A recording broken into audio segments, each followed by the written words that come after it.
मी लग्नाच्या बेडवर बसून नवऱ्याची वाट पाहत होते, पण खोलीत आल्यावर तो एकटा नव्हता. त्याचा मित्रही त्याच्यासोबत होता आणि म्हणाला की त्याला लग्नाची रात्र साजरी करण्यापेक्षा पाहण्यात जास्त मजा येते. त्यामुळे तू माझ्या मित्राबरोबर रात्र साजरी करशील आणि मला तुला पाहून आनंद होईल. त्याच्या विचाराने मी थक्क झाले. पुढच्या क्षणी मी ओरडले जेव्हा त्याचा मित्र माझ्याजवळ आला आणि माझे नाव ललिता आहे. प्रत्येक मुलीप्रमाणे माझ्याही लग्नाबाबत मोठ्या आकांक्षा होत्या. तरुण होताच हृदयात अनेक भावना जन्म घेतात. माझे नाते शादी.com वरून ठरले आणि माझे मनही एखाद्या माणसाच्या प्रेमात पडले होते. आणि मग माझ्या पालकांनी माझे नाते केवळ निश्चितच केले नाही, तर लवकरच लग्न पुढे ढकलले. आम्हाला भेटू दिले नाही. होय, माझा भावी नवरा रोज रात्री मला फोन करू लागला आणि तो माझ्याशी इतकं रोमॅन्टिक बोलायचा की मी लाजून गुलाबी व्हायचे. त्याच्या बोलण्यात प्रेमाचा गोडवा होता आणि मी त्याच्या प्रेमाच्या गोडव्यात बुडून जायचे. कधी तो मला लग्नाच्या रात्री नाईटी विकत आणायला सांगायचा, तर कधी त्याच्या भावना उघडपणे मांडायचा. तो म्हणतो, ललिता, मी आता तुझ्याशिवाय राहू शकत नाही. तुझ्या आईवडिलांना लग्नाची तारीख लवकर ठरवायला सांग, म्हणजे तू माझी बायको होऊन लवकरात लवकर माझ्या मिठीत येशील. मला अशा गोष्टींची लाज वाटेल. मी म्हणायचे, तू खूप निर्लज्ज आहेस. तुझ्यात एवढाही संयम नाही. आमच्या लग्नाला किती दिवस उरले आहेत. तो थंडपणे म्हणायचा, अरे तुला काय वाटते, हे प्रेमाच्या दिशेने आहे. जेव्हापासून मी तुझा फोटो पाहिला तेव्हापासून मी वेडा झालो. आता ना दिवसा शांत आहे ना रात्री शांतता. ललिता, मी वचन देतो की आपलं आयुष्य खूप सुंदर होईल. आजही तू कधीच येणार नाहीस. तुझी सगळी दुःख मी दूर करीन. तो अशा रीतीने बोलत असे की मला त्याच्या माझ्यावरील प्रेमावर विश्वास आहे. ते नेहमी माझी स्तुती करत असत आणि माझ्या सौंदर्याचा उपभोग त्यांच्या कवितेत करत असत. एके रात्री म्हणू लागला, ललिता, मला तुझे सुंदर आणि सेक्सी फोटो पाठव. मला तुला सेक्सी ड्रेसमध्ये पाहायचे आहे. हे ऐकून मला माझ्या अंगावर काटे फुलले. लाजेने माझे अंग थरथर कापू लागले. माझे शरीर थरथर कापू लागले. तळहातावर व कपाळावर घाम फुटला. तो माझ्याशी असे बोलण्याची ही पहिलीच वेळ होती. याआधीही तो अनेक वेळा रोमॅन्टिक झाला होता, पण तो या मर्यादेपर्यंत गेला नव्हता. मी म्हणाले, हे कसे शक्य आहे. मी असे फोटो काढू शकत नाही. पण तो माझ्या मागे लागला. फक्त मला तुझा फोटो एकदा दाखव. त्यापेक्षा जास्त नाही. तू कशी दिसतेस ते मला बघायचे आहे. मी तुझ्या सौंदर्याचा आधीच वेडा आहे. यार, एवढी लाजायची काय गरज आहे. कारण आपण लवकरच लग्न करणार आहोत आणि पुन्हा पुन्हा प्रत्येक रात्र अशीच माझ्या मिठीत येणार आहेस. मला फक्त तुला भेटायचे आहे. माझ्या मनाला शांती मिळेल. त्याच्या बोलण्यावर मला लाज वाटली आणि मग मी एक छोटासा ड्रेस घातला आणि माझे काही फोटो त्याला पाठवले. ते पाहिल्यानंतर त्याने असे काही बोलले की ते ऐकून मी लाजेने पाणी झाले. त्याने लिहिले होते की आमच्या लग्नाची रात्र खूप अविस्मरणीय असेल. मी तुला संपूर्ण रात्र माझ्या हातातून सोडणार नाही. मी त्याला म्हटलं की असं बोलू नकोस, मला लाज वाटते. तो म्हणू लागला की बघा, लग्नाची रात्र खूप अविस्मरणीय असेल. सगळी लाज आपोआप निघून जाईल. हे ऐकून मी पटकन फोन बंद केला. माझे हृदय वेगाने धडधडत होते आणि मी स्वतः लग्नाच्या रात्रीचा विचार करू लागले. त्याचे शब्द आठवून मला घाम फुटला. तो केवळ माझ्या प्रेमाचा दावेदार नव्हता, तर आयुष्यभर माझ्यासोबत राहण्याचे वचनही दिले होते. आणि मला असा जोडीदार हवा होता जो आपल्या पत्नीचा आदर करेल, तिच्यावर प्रेम करेल आणि आयुष्यभर तिला साथ देईल.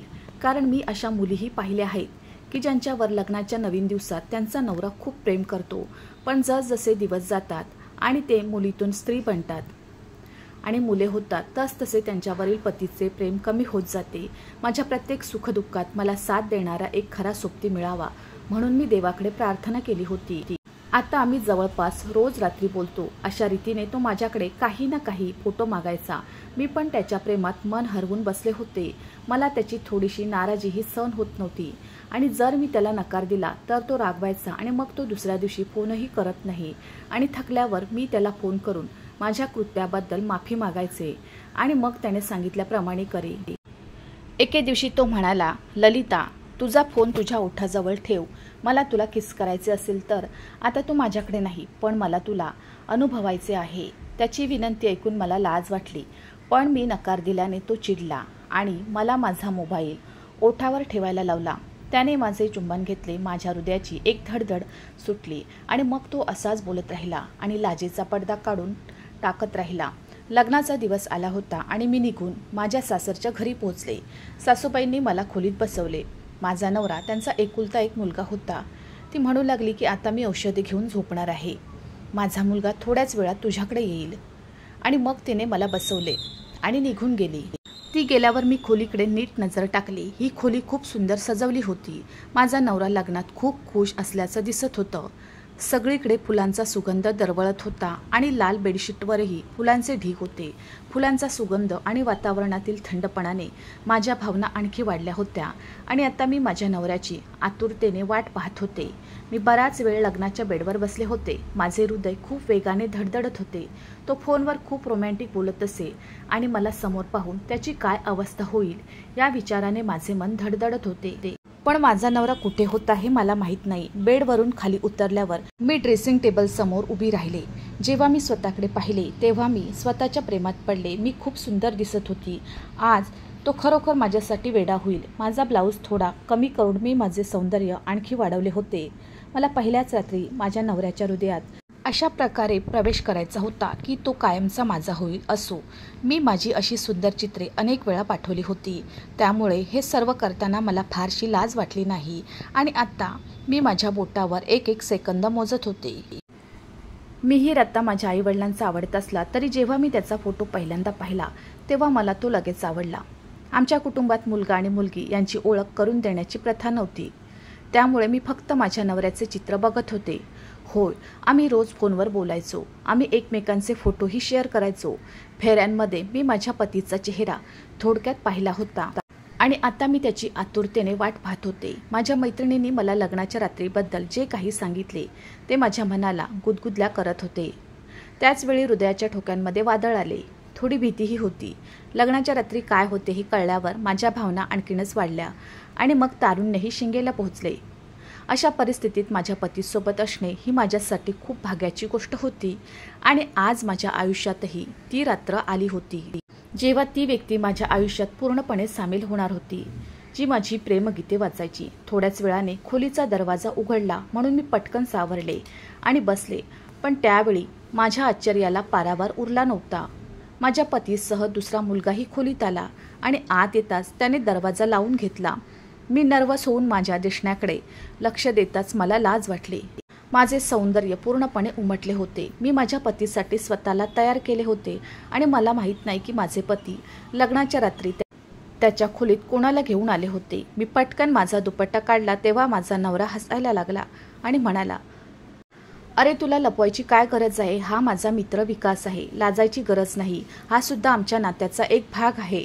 हे तू समजून घेतले पाहिजे. माझ्या नवऱ्याचे बोलणे ऐकून मला आश्चर्य वाटले की त्याचा मित्र आमच्या नात्याचा कसा भागीदार होऊ शकतो. मला वाटले की कदाचित माझ्या नवऱ्याला त्याचा मित्र खूप आवडतो आणि म्हणूनच त्याने त्याची ओळख करून देण्यासाठी खोलीत आणले आहे. पण मग कुंडी लावायची काय गरज होती? मी त्याच्या मित्राकडे पाहिले ज्याचे डोळे माझ्या अस्तित्वाचा वेध घेत होते. मला विचित्र अस्वस्थ वाटू लागले. मी काहीच बोलले नाही. मी शांतपणे मान टेकवली. पण माझ्या आश्चर्याची सीमा नव्हती. माझ्या पतीसोबत बसले असताना त्याचा मित्र विकासही बेडवर बसला होता. मला वाटले की तो मला भेटून निघून जाईल, पण तो फक्त बेडवर बसून माझ्याकडे अतिशय लक्षपूर्वक पाहत होता.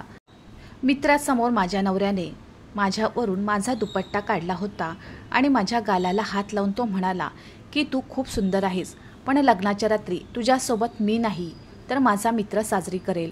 विकास आणि तुला एकत्र बघून मला खूप मजा येईल. आणि मग जेव्हा माझ्या मित्राचा नवरा विकास बेडवर माझ्याजवळ बसला तेव्हा माझे भान हरपले. मी पटकन मागे सरकले आणि माझ्या नवऱ्याला म्हणाले, हे सर्व काय आहे? मी माझा हनीमून तुझ्या मित्रासोबत का साजरा करू? तू माझा आहेस. मी तुझ्याशी लग्न केले आहे. मी तुझ्याबरोबर फेरे घेतले आहे. मी तुला 7 जन्माचे वचन दिले आहे. मग तू तुझ्या माणसाला माझ्या खोलीत का आणलेस? मनात जे काही येत होतं, माझे अस्तित्व घामाने भिजले होते असे मी म्हणत होते. पतीच्या बोलण्याने माझ्या डोक्यावर आभाळ कोसळले होते. तो विनोद करत असला तरी हा विनोद माझ्या सहनशक्तीच्या पलीकडचा होता. लग्नाच्या रात्री आपली बायको दुसऱ्या पुरुषाकडे सोपवण्याचा विचार कोण करू शकतो? माझं ऐकून माझा नवरा हसला आणि माझ्या जवळ आला आणि म्हणाला, प्रिये, मला लग्नाची रात्र साजरी करायला आवडत नाही.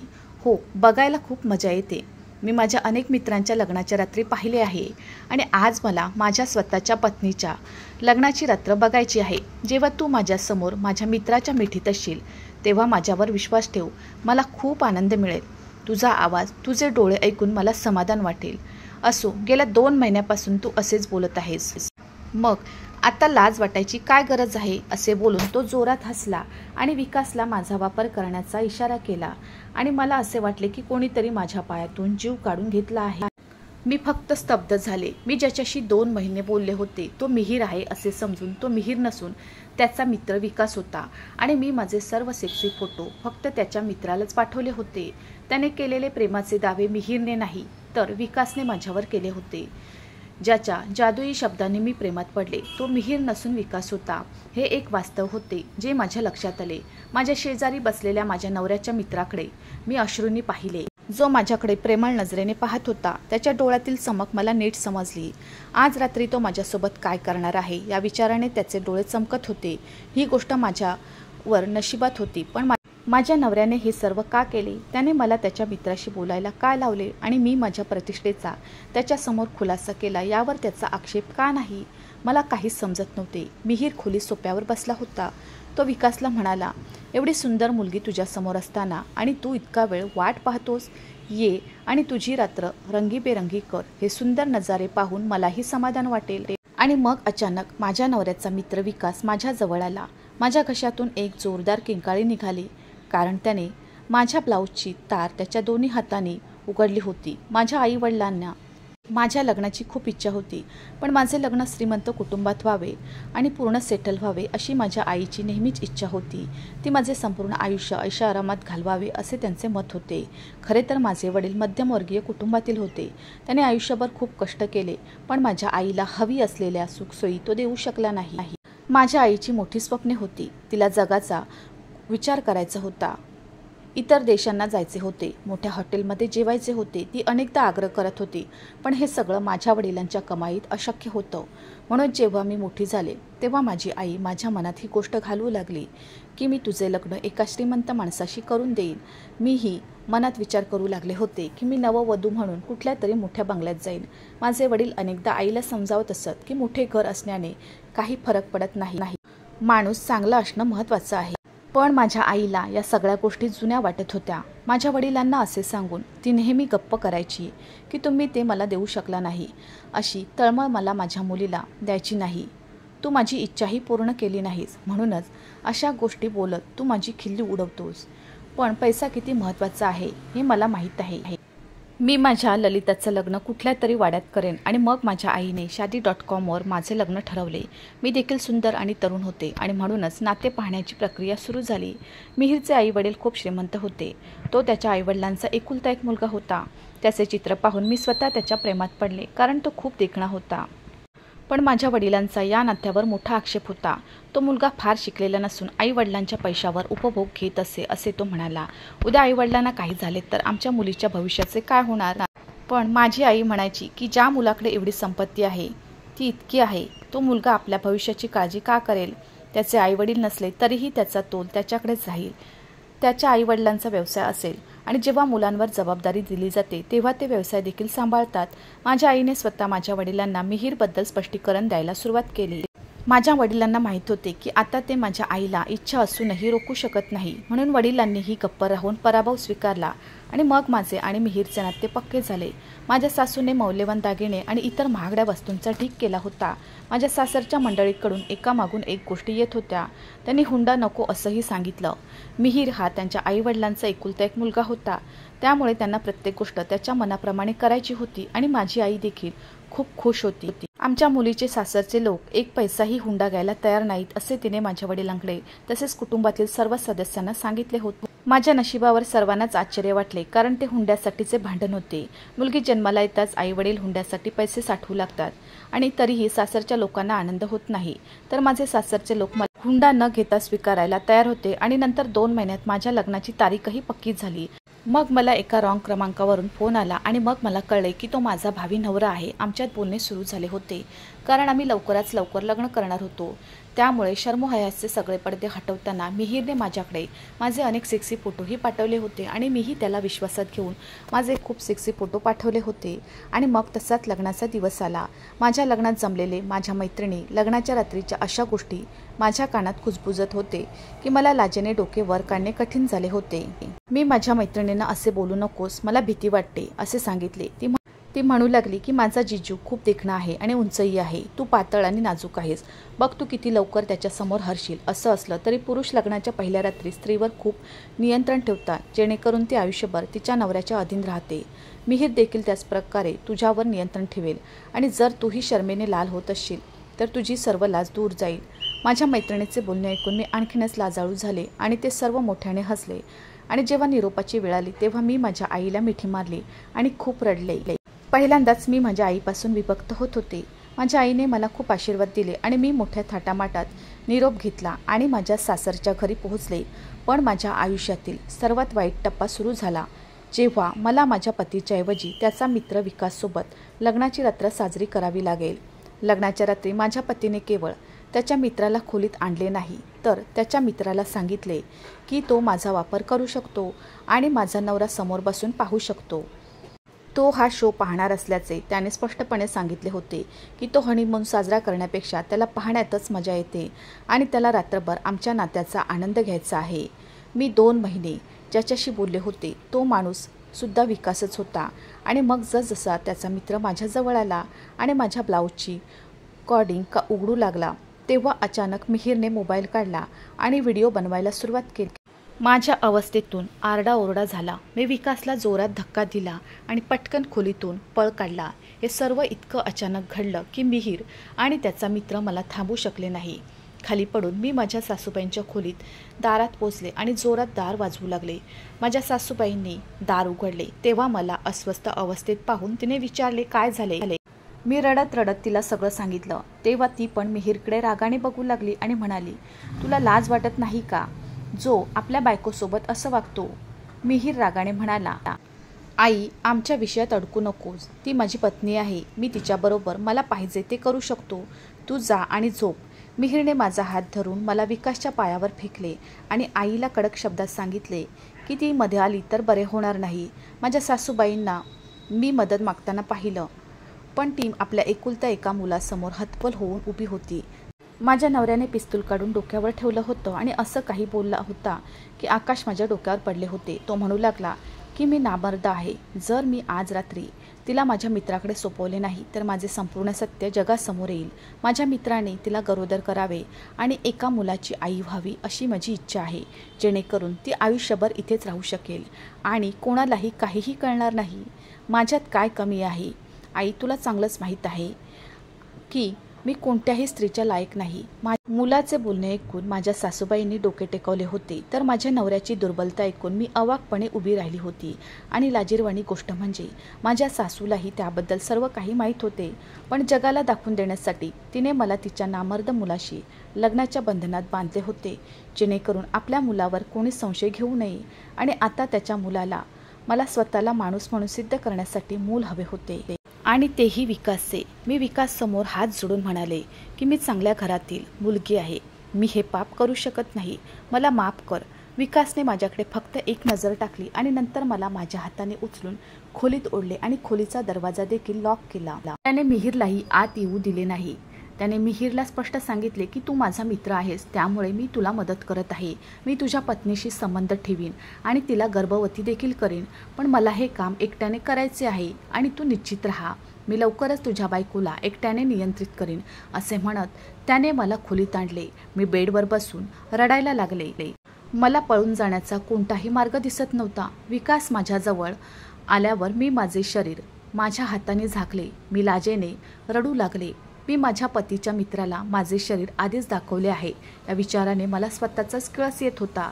पण जेव्हा विकास माझ्या पायाशी बसला आणि म्हणाला की मला माहीत नाही की माझा मित्र नामर्द आहे आणि तो मला तुला गरोदर करण्यासाठी वापरत आहे.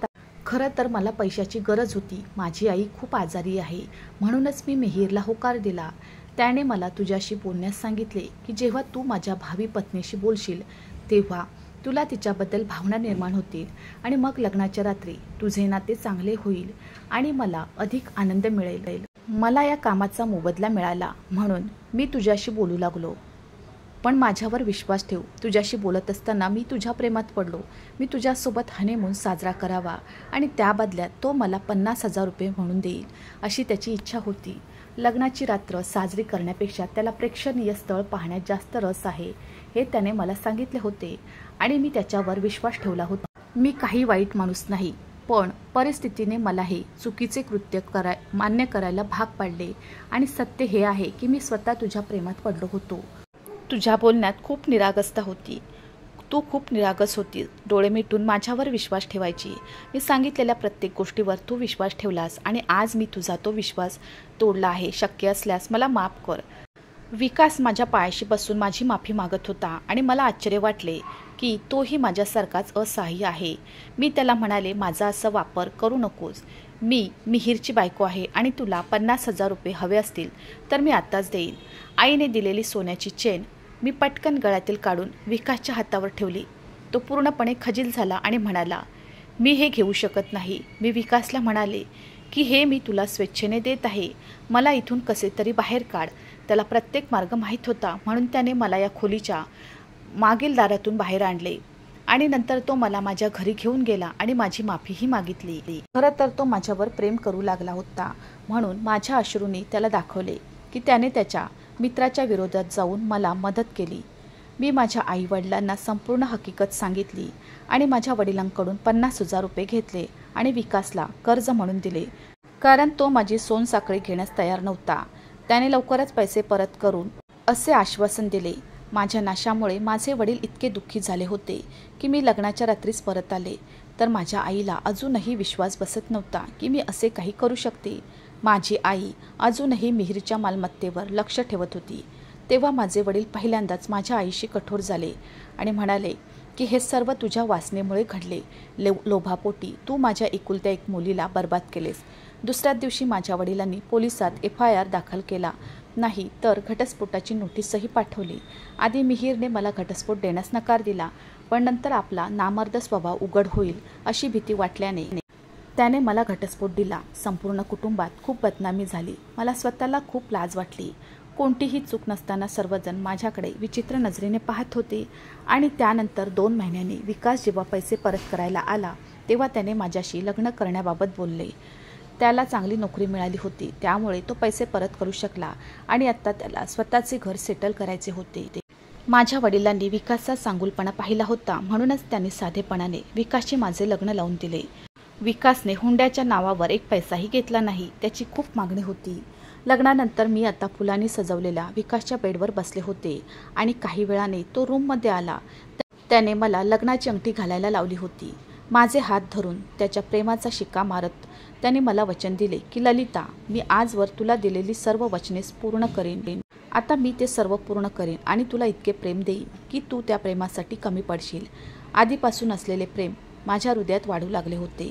त्याच्या प्रेमळ बोलण्याने मी आधीच वेडी झाले होते आणि विकासला भेटल्यावर मला माझे प्रेम मिळाले. मित्रांनो, मला आशा आहे की तुम्हाला आमची कथा आवडली असेल. कथा आवडली असेल तर व्हिडिओला लाईक करा. चॅनलवर नवीन असाल तर चॅनलला सबस्क्राईब करा आणि हो, नोटिफिकेशन बटन दाबा जेणेकरून तुम्हाला पुढील अपडेट्स सर्वात आधी मिळतील. तुमचा मौल्यवान वेळ कथा ऐकण्यासाठी दिल्याबद्दल धन्यवाद. पुन्हा भेटू अशाच एका नवीन कथेसोबत.